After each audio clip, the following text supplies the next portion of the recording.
तो इस वीडियो में आज हम देखेंगे 8 chapter public finance in India.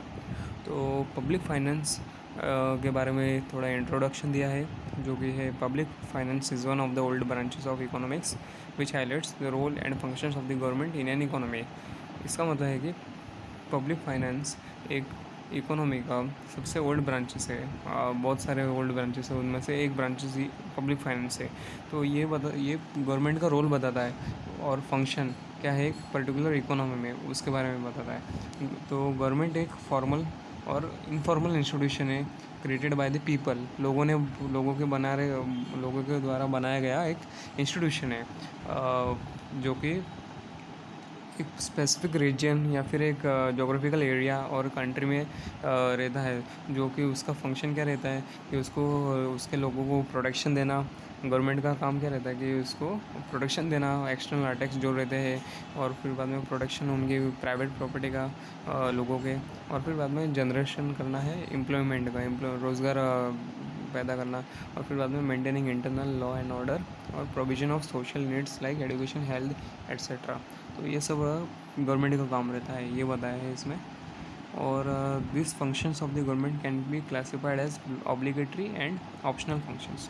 तो इसमें दो फंक्शंस हैं, जो कि पहला है ऑब्लिगेटरी, मतलब करना ही पड़ेगा गवर्नमेंट को, और सेकंड है ऑप्शनल फंक्शंस, मतलब गवर्नमेंट की मर्ज़ी करना है या नहीं करना है, उनके हिसाब से, ज़रूरत के हिसाब से। तो ऑब्लिगेटरी फंक्शंस में क्या आता है कि लोगों को प्रोटेक्शन देना, एक्सटर्नल अटैक्स मतलब टेररिज्म हुआ, या फिर दूसरे कंट्री के द्वारा जो भी अटैक्स अगर कोई कंट्री करती है तो वो सब रोकने के लिए, और फिर बाद में वो लोगों को प्रोटेक्शन देना उसमें, और बाद में कंट्री के अंदर मेंटेन करना लॉ एंड ऑर्डर।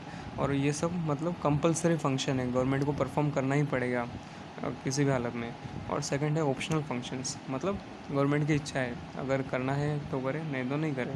तो provision of education and health services, provision of social security like pension and other welfare measures etcetera are optional functions of the government. तो इसमें यह है कि एजुकेशन प्रोवाइड कराना, हेल्थ प्रोवाइड कराना free में, और फिर बाद में सोशल सिक्योरिटी मतलब एक इंसान को सब ऐसा अलाउंस देना, या फिर जो भी इसको सोशल सिक्योरिटी जैसे कि पेंशन हुआ, या फिर अदर वेलफेयर मेजर्स देना, जैसे अनएम्प्लॉयमेंट अलाउंस हुआ, वो सब देना है या नहीं देना, ये सब गवर्नमेंट के हाथ में। जैसे कि जो अभी की गवर्नमेंट है, उन्होंने पहले जो गवर्नमेंट सर्विस कर सकते जैसे टीचर्स थे, तो उनको गवर्नमेंट पेंशन 60 के बाद चालू हो जाते थे, लेकिन अभी जो रिक्रूट हो गए, नए टीचर्स बनेंगे, उन्हें पेंशन्स नहीं मिलेगी।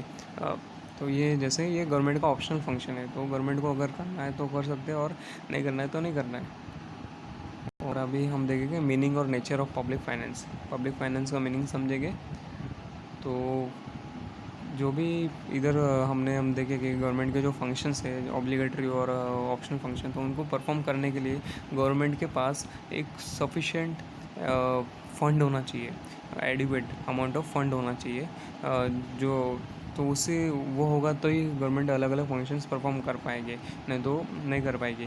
तो और ये फंड्स है ना, अलग अलग सोर्सेज से आते हैं। तो हम देखेंगे आगे, थोड़े जैसे हम आगे बढ़ेंगे तो हम देखेंगे वो कौन से सोर्सेज है अलग अलग।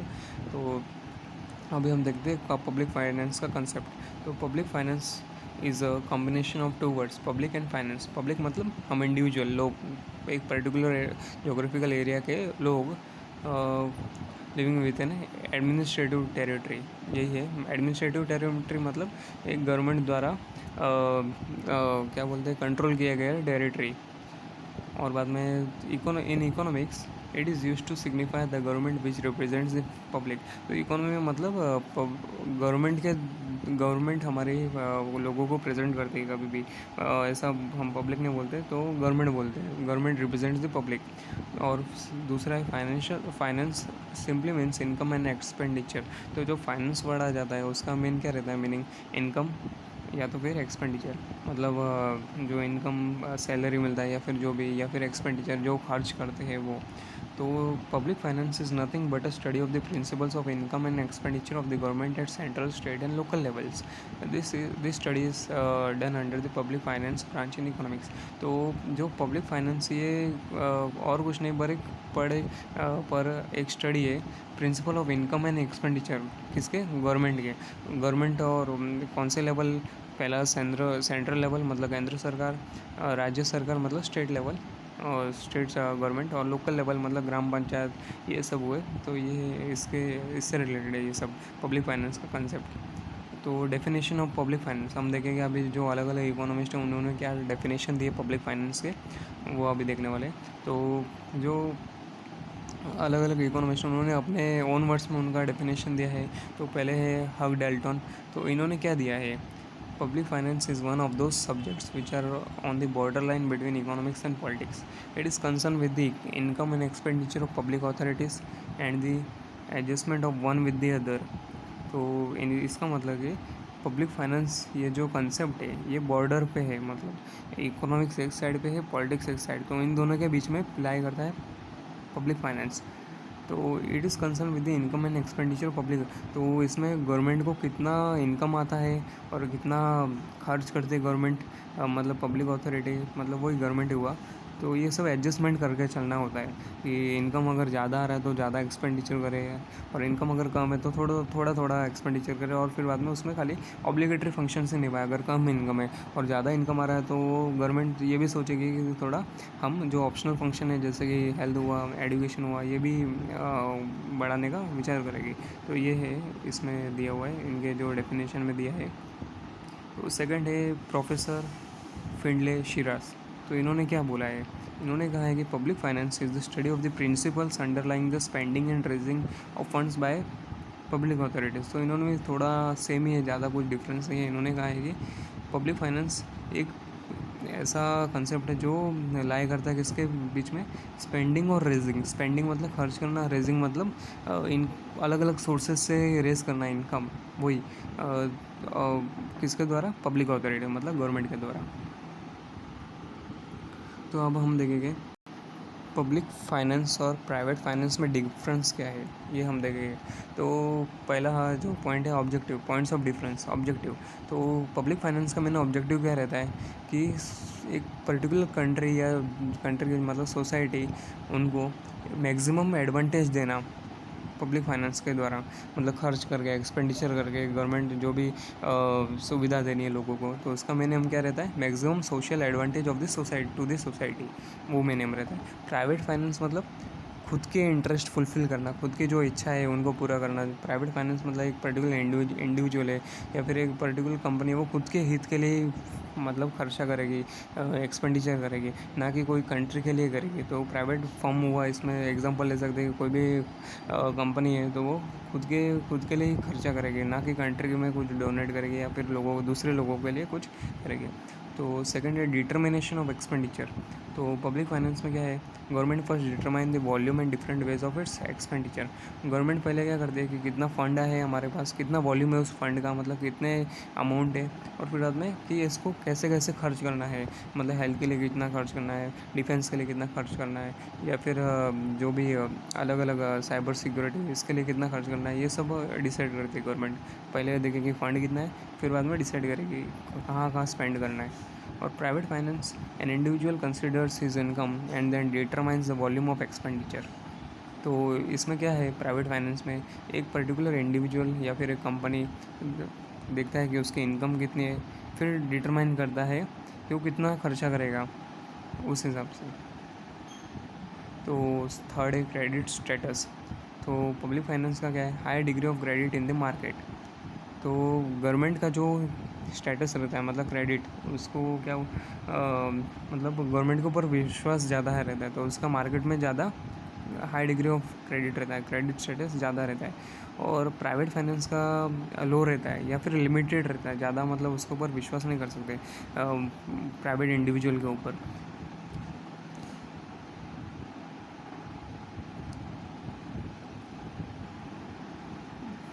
और फोर्थ है राइट टू प्रिंट करेंसी, तो गवर्नमेंट के पास राइट है प्रिंट करेंसी प्रिंट करने के लिए। मतलब गवर्नमेंट अपने हिसाब से करेंसी प्रिंट कर सकती है आरबीआई द्वारा, जो कि एक गवर्नमेंट सेंट्रल अथॉरिटी है, जो हम कंट्री में जितना कितना कैश फ्लो हो रहा है और उसका सब कैलकुलेशन करते हैं और हर टाइम करेंसी प्रिंट करती है। लेकिन प्राइवेट फाइनेंस के जो है, मतलब प्राइवेट इंडिविजुअल, वो उनके पास ऐसा राइट नहीं है, वो खुद के हिसाब से करेंसी प्रिंट नहीं कर सकते। अगर कर भी लिया तो वो इलीगल रहेगा और उसका कोई वैलिडिटी नहीं होगा। वैलिडिटी मतलब उसका कोई यूज़ नहीं रहेगा, तो वो गलत है। और elasticity of finance, public finance is more elastic. Public finance मतलब गवर्नमेंट का जो फाइनेंस रहता है, फंड स्पेंडिंग करती है, वो बहुत इलास्टिक है, मतलब चेंज होता रहता है बहुत। और private finance is not much, there is not much scope of changes in मतलब प्राइवेट फाइनेंस एक लिमिटेड इतना ही रहेगा और खर्चा कर सकेगा उसी अमाउंट तक वो रहता है, मतलब इलास्टिक नहीं है, एक लिमिटेड है, उसके एक रिस्ट्रिक्शन है उसके ऊपर, पब्लिक प्राइवेट फाइनेंस के ऊपर। और पब्लिक फाइनेंस कभी ज़्यादा हो सकता है, कभी कम रह सकता है, मतलब इलास्टिक है ऐसा। और सिक्स्थ है इफेक्ट ऑन इकोनॉमी। तो पब्लिक फाइनेंस का इफेक्ट क्या है इकोनॉमी के, उसका पब्लिक फाइनेंस का इकोनॉमिक इम्पैक्ट बहुत ज़्यादा है, ट्रिमेंडस इम्पैक्ट। अगर गवर्नमेंट बहुत अच्छे से अगर उसका स्पेंडिंग करे तो इकोनॉमी बूस्ट हो जाएगी एकदम, कौन से भी कंट्री। और उसका अगर पब्लिक फाइनेंस गवर्नमेंट अच्छे से नहीं करती है, एक्सपेंडिचर फालतू की चीज़ों पे करती है, तो फिर बाद में इकोनॉमी डाउन रहेगी। Private finance marginal effect on the national economy. तो जो प्राइवेट इंडिविजुअल या फर्म रहता है, वो जो फाइनेंस करते हैं, उनका कंट्रीब्यूशन एक पर्टिकुलर कंट्री की इकोनॉमी में बहुत मार्जिनल रहता है एकदम, जो कि हम बहुत ना के बराबर बोल सकते हैं। तो स्ट्रक्चर, अब हम देखेंगे स्ट्रक्चर ऑफ पब्लिक फाइनेंस, ये इसका स्ट्रक्चर कैसा रहता है। तो इसमें आपको ये भी मालूम पड़ेगा कि पब्लिक अलग अलग कॉन्सेप्ट मालूम पड़ेगा, जैसे एक्सपेंडिचर क्या रहता है, पब्लिक एक्सपेंडिचर, पब्लिक रेवेन्यू। तो हम अभी देखते हैं। तो जो कंपोनेंट्स आते हैं अलग अलग पब्लिक फाइनेंस में, वो कौन से हैं। तो पहला है, ये आपको एकदम टेबल अच्छे से जो डायग्राम दिया है, ये आपको एकदम अच्छे से रट लेना है, और एग्ज़ाम में क्वेश्चन आएगा तो उसका आंसर भी पहले डायग्राम से चालू करना है, पहले इंट्रोडक्शन, फिर बाद में डायग्राम, फिर एक्सप्लेन करना है आपको। तो पहला है पब्लिक एक्सपेंडिचर, सेकंड है पब्लिक रेवेन्यू, थर्ड है पब्लिक डेट, और फोर्थ है फिजिकल पॉलिसी, फिफ्थ है फाइनेंशियल एडमिनिस्ट्रेशन। तो जो पहला है पब्लिक एक्सपेंडिचर, तो उसमें कौन से आते हैं, चार आते हैं components, revenue expenditure, capital expenditure, development और नॉन डेवलपमेंट एक्सपेंडिचर। और सेकंड है पब्लिक रेवेन्यू, उसमें दो है, टैक्स और नॉन टैक्स। टैक्स में आते हैं डायरेक्ट और इनडायरेक्ट। तो डायरेक्ट टैक्स मतलब जो एक पर्टिकुलर इंडिविजुअल के इनकम पे लगाती है गवर्नमेंट टैक्स, उसके ईयरली सैलरी के ऊपर जो गवर्नमेंट लगाती है, उससे बोलते हैं हम डायरेक्ट टैक्स। तो वो प्रोपोर्शनेट होता है, पार्ट मतलब थोड़ा अलग अलग प्रोपोर्शन में रहता है। प्रोग्रेसिव मतलब जैसे उसकी पर्टिकुलर इंसान है, इंडिविजुअल है, उसके अगर जैसे जितनी सैलरी मतलब उसकी इनकम बढ़ेगी, उस हिसाब से टैक्स का रेट भी परसेंटेज बढ़ेगा। अगर उसके जैसे 10 लाख पे उसका 5% टैक्स लग रहा है, इनकम टैक्स, लेकिन जब उसकी 20 लाख लाख इनकम होगी तो उसके ऊपर कितना लगेगा, 10%। तो मतलब प्रोग्रेसिव। रिग्रेसिव टैक्स मतलब कि जैसे कि किसी इंडिविजुअल की इनकम भले मतलब जिसके ज़्यादा है इनकम, तो उनके ऊपर 5% लग रहा है, 10 लाख है उनके ऊपर 5%, और जो इनकी कम इनकम है तो उनके ऊपर कम टैक्स लगेगा, मतलब इनकम के हिसाब से। और नॉन टैक्स में इनडायरेक्ट में मतलब जीएसटी, जो अभी गवर्नमेंट ने लागू किया है वो जीएसटी मतलब, या फिर इनडायरेक्ट टैक्स मतलब जो कॉमोडिटीज़ है, बिस्कुट हुआ या फिर मिल्क हुआ, ये इन चीज़ों पे, या फिर जो गुड्स है कॉमोडिटीज़ है उनके ऊपर जो टैक्स लगते हैं, शर्ट्स हुआ, क्लोथ्स हुए, तो इनके ऊपर जो टैक्स लगता है उससे हम बोलते हैं इनडायरेक्ट टैक्स। और नॉन टैक्स मतलब गवर्नमेंट को पब्लिक रेवेन्यू कहाँ से आता है, दूसरा नॉन टैक्स इसमें से, नॉन टैक्स मतलब जिसके ऊपर टैक्स नहीं लगाते। तो ऐसा कौन सा है, फीस हुआ, मतलब गवर्नमेंट के जो कॉम्पिटिटिव एग्ज़ाम है उसमें जो बच्चे फॉर्म भरते हैं अलग अलग एग्ज़ाम्स के, तो उसके में फ़ीस रहती है, किस में 100 रहती है, किस में 500, किस में 1000, और वेरी करता है ये बहुत। तो उसमें से एक इनकम आती है, गवर्नमेंट को रेवेन्यू आता है, पब्लिक रेवेन्यू। सेकेंड है prices of public goods and service. तो जो पब्लिक गुड्स एंड सर्विसेज उनके जो प्राइजेस है वहाँ से गवर्नमेंट को इनकम आता है। और फिर उसमें स्पेशल असेसमेंट, तो गवर्नमेंट किसी चीज़ का असेसमेंट करती है तो वहाँ से गवर्नमेंट को इनकम आता है। फोर्थ है फाइन्स एंड पेनल्टीज़, मतलब जो जैसे रोड पे हम जो भी मोटर व्हीकल या फिर कार यूज़ करते हैं, अगर वो कुछ सिग्नल तोड़ देते हैं या फिर जो भी है, तो आरटीओ ऑफिसर या फिर जो ट्रैफिक पुलिस रहती है वो उनको फ़ाइन मारती है और पेनल्टी करती है, तो वहाँ से गवर्नमेंट को इनकम आता है। और यही से 5, 6, 7 सेम ऐसा ही है, जैसे गिफ्ट्स डोनेशन किधर से गवर्नमेंट को आया उधर से इनकम आता है। स्पेशल लेवी मतलब कि गवर्नमेंट को कुछ फ़ंड की कमी पड़ गई किसी चीज़ में, कोई स्कीम में, तो गवर्नमेंट और एक्स्ट्रा थोड़ा इनकम ला के उसमें ऐड कर दे, तो उससे बोलते हैं हम स्पेशल लेवी। तो ये भी इधर से भी इनकम आता है। और बोरोइंग, बोरोइंग मतलब या तो गवर्नमेंट किसी बैंक से ले लेती है लोन, बोरो कर देती है मनी, या फिर फॉरेन कंट्री उसको हमारी जैसे इंडिया की गवर्नमेंट को अगर कुछ पैसे दे देती है थोड़े टाइम के लिए, तो वो वहाँ से सब ये सब इनकम गवर्नमेंट को आती है। और पब्लिक डेप्ट, इसमें इंटरनल और एक्सटर्नल है। एक इंटरनल मतलब कंट्री के अंदर का डेट, एक्सटर्नल मतलब बाहर की कंट्री से लिया हुआ। और fiscal policy, public expenditure, public revenue, public debt, financial administration, revenue और revenue expenditure and debt policy for overall. ये सब कॉन्सेप्ट अभी हम एकदम डिटेल में देखेंगे। ये थोड़ा मैंने आपको ओवरव्यू दिया था, तो हम डिटेल में देखते हैं। तो पहला है हमारा पब्लिक एक्सपेंडिचर। तो public expenditure is that expenditure which is incurred by the public authority, मतलब ये जो पब्लिक एक्सपेंडिचर है इसका भुगतान कौन करता है? पब्लिक अथॉरिटी मतलब गवर्नमेंट। ये जो जो भी खर्चा हो जाता है ये सब गवर्नमेंट के नाम के ऊपर बिल फटता है। जो भी खर्चा आएगा वो सब गवर्नमेंट करेगी और गवर्नमेंट के नाम के ऊपर होगा। तो ये सब गवर्नमेंट क्यों खर्चा करती है? लोगों के भलाई के लिए, सिटीजन्स को प्रोटेक्शन देने के लिए, और फिर बाद में कुछ उनके नीड्स है उनको सेटिस्फाई करने के लिए, या फिर इकोनॉमिक या सोशल वेलफेयर बढ़ाने के लिए। सोशल वेलफेयर मतलब लोगों को हेल्थ सर्विसेज, एजुकेशन सर्विस, ये सब प्रोवाइड कराना। तो ये थोड़ा इसमें डिटेल में दिया है, थोड़ा एक ब्रीफ में दिया है। जैसे कि till 20th century the majority of the government had adopted a policy of laissez faire है, लोगों की भलाई के लिए। तो under this policy function were restricted to the obligatory. तो इसमें खाली जो 20th सेंचुरी तब तक खाली गवर्नमेंट का फंक्शन जो था पब्लिक फाइनेंस में, वो सिर्फ ऑब्लिगेटरी फंक्शंस के उधर तक ही सीमित था। उसके जैसे कि जो दूसरा ऑप्शनल फंक्शन वो उसका कुछ कॉन्सेप्ट ही नहीं था, खाली ऑब्लिगेटरी फंक्शंस के लिए ही था। और जो सिविल एडमिनिस्ट्रेशन हुआ, जैसे कि डिफेंस हुआ, आर्मी मतलब आर्मी मेंटेन करना, वो सब उसमें है। और अभी क्लासिफिकेशन ऑफ पब्लिक एक्सपेंडिचर, इसमें जैसे मैंने बताया था कि 3 है, नहीं 4 है, रेवेन्यू, कैपिटल, डेवलपमेंट और नॉन डेवलपमेंट। तो जो पहला है रेवेन्यू एक्सपेंडिचर, उसमें क्या लिखा है कि revenue expenditure of the government is incurred for carrying out day to day functions of the government departments and various services। तो जो रेवेन्यू एक्सपेंडिचर इसमें आता है पब्लिक, तो वो क्या है कि वो गवर्नमेंट के डे टू डे जो फंक्शंस रहते हैं, जैसे कि लोकसभा की मीटिंग या राज्यसभा के जो भी रेगुलर उनके जो उधर सेशंस होते हैं, तो उसमें जो खर्चा आता है वो इससे रिलेटेड है रेवेन्यू एक्सपेंडिचर में से। तो ये रेगुलर मतलब ये हमेशा होता ही रहता है, ये खर्चा कभी बंद नहीं होगा, हमेशा चालू रहेगा। जैसे इधर एग्जांपल दिया है administration cost of government, salary मतलब जो एमपीज़ है, एमएलएज़ है, उनके जो सैलरीज है वो, और गवर्नमेंट एम्प्लॉई है उनके सैलरीज, या फिर उनकी पेंशन्स। तो और फिर बाद में मेडिकल और पब्लिक हेल्थ सर्विस उन लोगों के लिए, और एलोवेंस जो उनको मिलता है गवर्नमेंट मतलब पॉलिटिशियंस को, जो भी एमएलए या एमपी है उनको, वो सब इसमें आएगा। और capital expenditure of the government is expenditure for progress and development of the country. तो ये क्या है, ये इसमें क्या होता है कि गवर्नमेंट जो खर्चा करती है, एक्सपेंडिचर करती है, तो वो कंट्री के डेवलपमेंट और प्रोग्रेस के लिए करती है।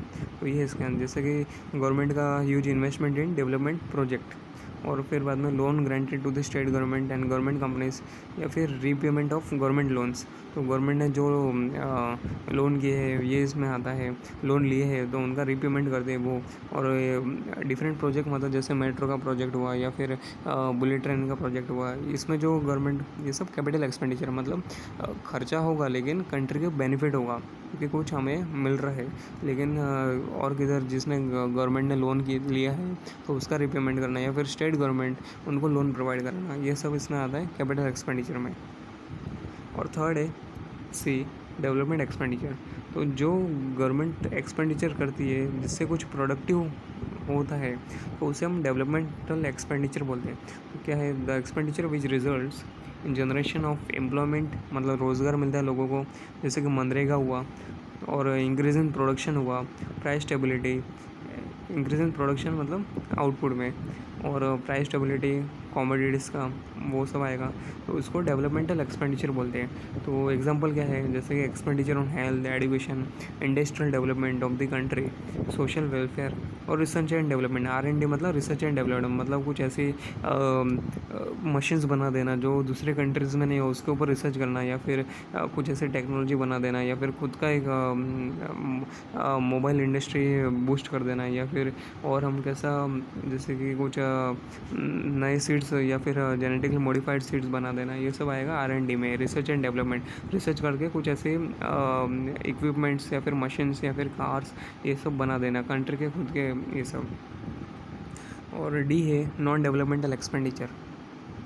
तो नॉन डेवलपमेंटल एक्सपेंडिचर मतलब आपको वर्ड से समझना है कि उसमें कुछ कंट्री को प्रोडक्टिव मिलता नहीं है, कंट्री को कुछ बेनिफिट मिलता नहीं है प्रोडक्टिव, या फिर उसका इतना क्या बोलते हो हम, कि नज़र नहीं आएगा कि कुछ हुआ है डेवलपमेंट इसके एक्सपेंडिचर की वजह से। तो क्या है, तो on the other hand that government expenditure which does not yield any direct productive impact on the country is called non development expenditure. मतलब गवर्नमेंट का जो खर्चा गवर्नमेंट के द्वारा किया जाएगा उसका डायरेक्ट इम्पैक्ट हमें दिखेगा नहीं कंट्री के ऊपर, लेकिन उसका बेनिफिट रहता है कंट्री को, लेकिन वो हमें दिखता नहीं है। तो क्या है, जैसे कि एडमिनिस्ट्रेशन कॉस्ट और फिर बाद में war expenditure, this are unproductive in nature. तो भले हम बोले इसको बोलते हैं कि नॉन डेवलपमेंटल एक्सपेंडिचर है या फिर नॉन प्रोडक्टिव है, लेकिन इसको अनप्रोडक्टिव है, तो लेकिन इससे कंट्री को बेनिफिट होता है। जैसे कि डिफेंस आर्मी, तो आर्मी हमें प्रोडक्शन देती है वॉर टाइम में या फिर रेगुलर एकदम रेगुलर टाइम में, लेकिन उसका एक्सपेंडिचर हो गई।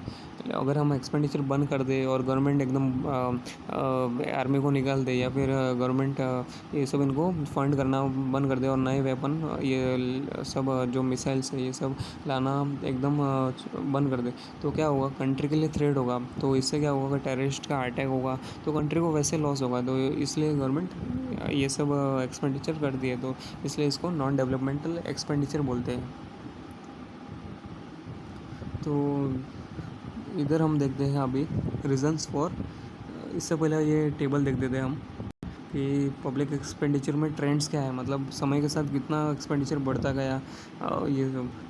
तो जैसे 1991 और 92 के बीच में गवर्नमेंट का टोटल एक्सपेंडिचर कितना था, उस समय के गवर्नमेंट के 72,317 करोड़ इतना था। और फिर बाद में 2001-2 में कितना हो गया, 3,62,450 करोड़। और फिर बाद में हम देखते हैं अभी सीधा 2015-16 में, तो यहाँ गवर्नमेंट का एक्सपेंडिचर एकदम बढ़ गया, कितना हुआ, 11,95,025 करोड़ इतना। और 18-19 ये जो लेटेस्ट है इसमें कितना गवर्नमेंट का एक्सपेंडिचर था, पब्लिक एक्सपेंडिचर 17,29,682 करोड़। तो ये थोड़ा आप ऐसे ही डेटा थोड़ा याद रख सकते हो आप, लिखने के लिए एग्ज़ाम में काम आएगा आपके लिए। फिर बाद में अभी देखते हैं हम reasons for growth in public expenditure. तो इस एक्सपेंडिचर, पब्लिक जो एक्सपेंडिचर है इसके पीछे रीजंस क्या है इसके बढ़ने के, तो ये हम देखते हैं अभी। पहला है increase in the activities of the government.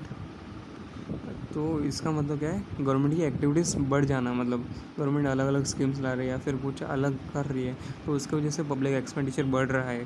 तो जैसे अभी हम देखते हैं ये क्या है, as mention earlier the modern government performs many functions for the social and economic development of the country. इसका मतलब ये है कि एक अभी की जो करंट गवर्नमेंट है, मॉडर्न गवर्नमेंट है 21st सेंचुरी की, ये बहुत सारे फंक्शंस परफॉर्म करती है कंट्री के डेवलपमेंट के लिए। तो और उनको बेनिफिट, लोगों को बेनिफिट दिलाने के लिए। तो ये कौन से फंक्शंस हैं, जैसे कि एजुकेशन प्रोवाइड कराना, जो एजुकेशन ले नहीं सकते, जिनके पास पैसे भरने की ये जो इनके पास पैसे भर नहीं सकते लोग, वो सब उनके लिए। फिर बाद में पब्लिक हेल्थ, फ्री में हेल्थ सर्विसेज प्रोवाइड कराना, या फिर पब्लिक वर्क, या फिर पब्लिक रिक्रिएशन, मतलब पब्लिक रिक्रिएशन जैसे पार्क हुआ या फिर पब्लिक प्लेस बेस पे कुछ अच्छे ये मॉन्यूमेंट्स ये सब हुआ। और सोशल वेलफेयर स्कीम्स जैसे मनरेगा हुआ या फिर मैटरनिटी बेनिफिट हुआ जो वुमेंस को मिलता है।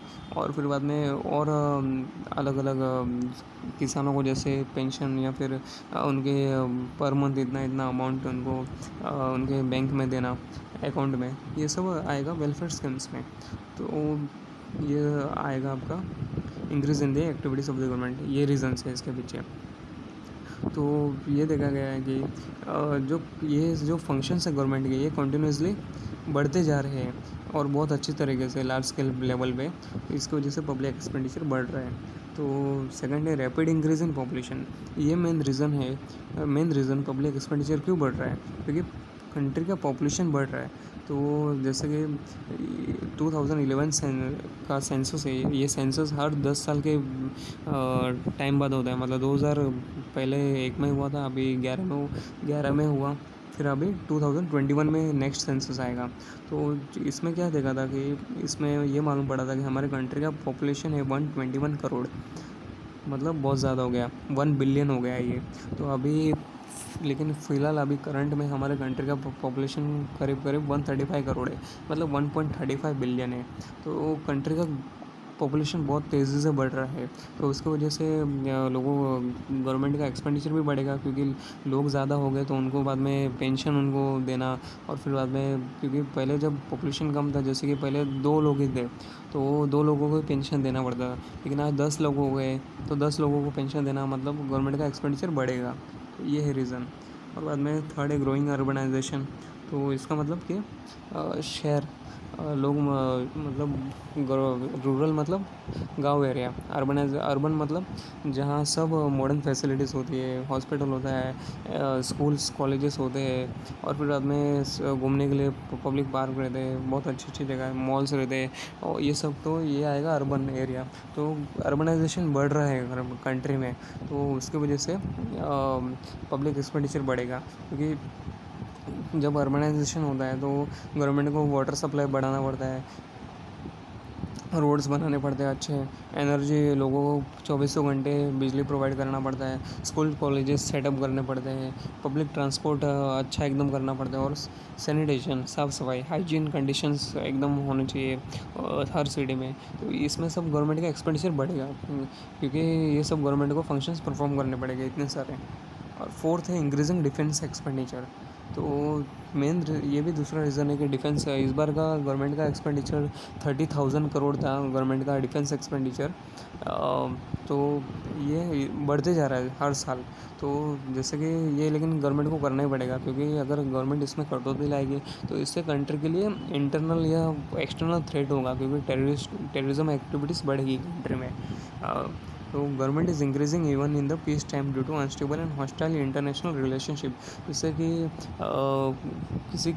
जैसे क्योंकि जैसे टाइम जा रहा है कंट्री का जो इंटरनेशनल लेवल पे है, ये जो टेररिस्ट एक्टिविटी ये बढ़ रहे हैं। जैसे कि इंडिया का पाकिस्तान के साथ मतलब बहुत हमेशा से पहले से 1947 से वॉर होते आ रहा है, और हमेशा कभी ना कभी सीज़ फायर होता रहता है। तो इसकी वजह से गवर्नमेंट को एक्सपेंडिचर हमेशा बढ़ाते ही रहना है, उसमें जैसे कम नहीं कर सकती गवर्नमेंट, क्योंकि इससे लोगों को ही और कंट्री को खतरा रहेगा। और फिफ्थ है स्प्रेड ऑफ डेमोक्रेसी मतलब लोकतंत्र या फिर प्रजातंत्र।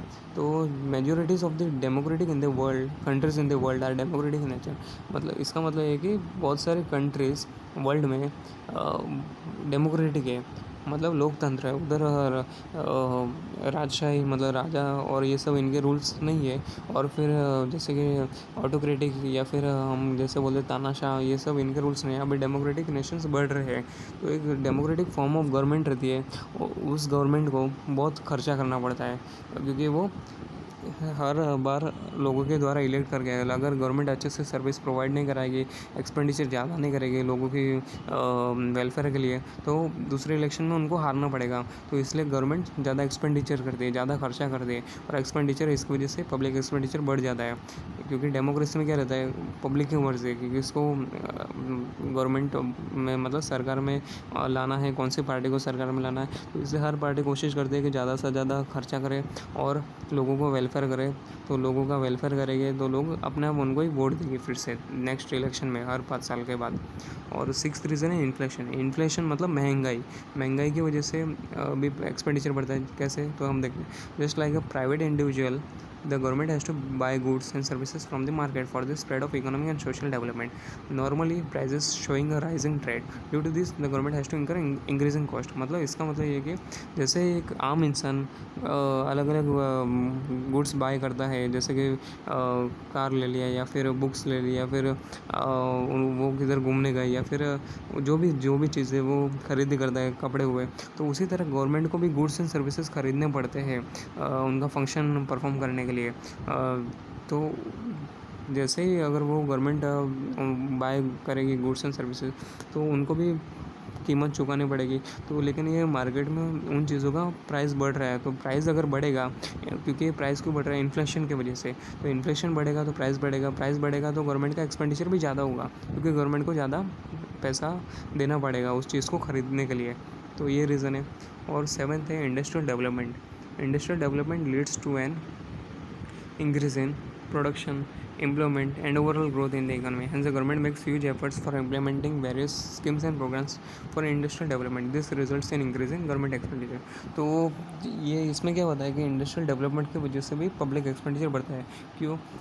क्योंकि इंडस्ट्रियल डेवलपमेंट होगा तो कंट्री की इकोनॉमी अच्छी होगी, लोगों को एम्प्लॉयमेंट मिलेगा, प्रोडक्शन मिलेगा, कंट्री में प्रोडक्शन ज़्यादा होगा, और इसमें ओवरऑल ग्रोथ होगी किसकी, कंट्री की इकोनॉमी की। तो कंट्री बहुत सारे इंडस्ट्रीज सेटअप करने के लिए गवर्नमेंट को अच्छी स्कीम्स लानी पड़ेगी, प्रोग्राम्स लाने पड़ेंगे। थोड़ा ये लीज पे कम मतलब ऐसा उनको सब एकदम सब्सिडी देना पड़ेगा कंपनीज़ को, इंडस्ट्रीज़ को, ताकि वो इधर हमारे कंट्री में आए और फिर आदमी इधर डेवलपमेंट करे, उनका प्रोडक्शन हाउस सेटअप करे और लोगों को इसकी वजह से एम्प्लॉयमेंट मिलेगा। तो इसलिए गवर्नमेंट का एक्सपेंडिचर बढ़ रहा है। और एट्थ है डिज़ास्टर मैनेजमेंट मतलब अर्थक्वेक हुआ या फिर सुनामी आई या फिर कुछ हुआ, जैसे डिज़ास्टर, ये सब वॉल्केनिक इरप्शन हुआ, तो इन सब चीज़ों के लिए गवर्नमेंट को एक अलग से फंड रखना ही पड़ता है। तो इसकी वजह से भी गवर्नमेंट का एक्सपेंडिचर बढ़ता है, क्योंकि नेचुरल और मैन मेड कैलेमिटीज जैसे अर्थक्वेक हुआ, फ्लड हुआ, साइक्लोन, सोशल अनरेस्ट मतलब लोगों के बीच में कम्युनिटी वाले ये वायलेंस हुआ या फिर झगड़े हुए लोगों के बीच में, तो उसमें लॉ एंड ऑर्डर मेंटेन करना पड़ेगा। तो उसकी वजह से गवर्नमेंट को खर्चा आता है, तो इसके लिए भी गवर्नमेंट का एक्सपेंडिचर बढ़ता है। तो जैसे कि government has to spend a huge amount for the disaster management which increases total expenditure of the government, ये बताया गया है। तो और फिर बाद में इधर क्या लास्ट में बताया कि मॉडर्न गवर्नमेंट मतलब आज की गवर्नमेंट किसके ऊपर फोकस करती है, वेलफेयर स्टेट मतलब लोगों की भलाई में, कि ज़्यादा से ज़्यादा लोगों को बेनिफिट पहुंचाया जाए। तो इसकी वजह से पब्लिक एक्सपेंडिचर बढ़ने ही वाला है, ये कम नहीं होने वाला। इसलिए हम बाकी के जो कंपोनेंट्स है पब्लिक फाइनेंस के, जैसे पब्लिक रेवेन्यू और फिर बाद में उसमें अलग अलग टाइप्स ऑफ टैक्सेस और नॉन टैक्स रेवेन्यू, ये सब हम अगले वीडियो में देखेंगे। अगर आपको वीडियो अच्छा लगा तो इसे सब्सक्राइब करें और लाइक करें और दूसरों को भी शेयर करें, ताकि उन तक भी ये वीडियो पहुंच पाए।